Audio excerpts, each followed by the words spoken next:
Nagpapatuloy ngayon ang pagbibigay serbisyo sa mga nakaligtas sa hagupit ng Bagyong Yolanda pating sa Villamor Air Base. Samantala, muli namang napasaya ang mga evacuees doon nang sorpresang bumisita si Grammy Award-winning singer Alicia Keys. Ang ulat mula kay Sam Ramirez.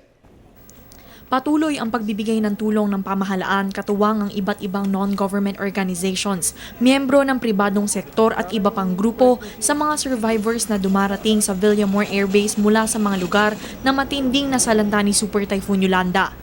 Ayon kay Colonel Miguel Ocol, ang tagapagsalita ng Philippine Air Force, magpapatuloy ang operasyon na ito hanggat kailangan. Nakadepende naman ang pagpapalipad ng C-130 planes ng Philippine Air Force sa pangangailangan ng Department of Social Welfare and Development.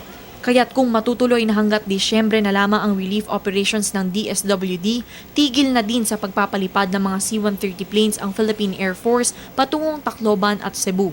It's not unilateral to the Air Force to decide what to do. So kung tinigil na yan, then that is correct. The evacuation missions will also cease, and a domino effect is the operations here at the grandstand will also pack up.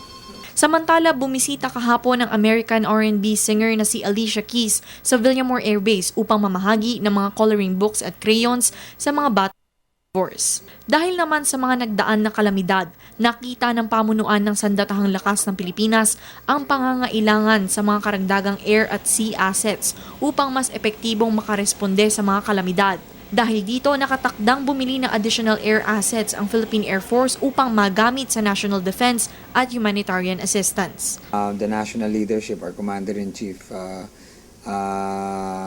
said that we need more lift assets. That's a welcome development. So there will be an additional 2 C-130s to be procured soon. Nag-uulat para sa Telebisyon ng Bayan, Sam Ramirez.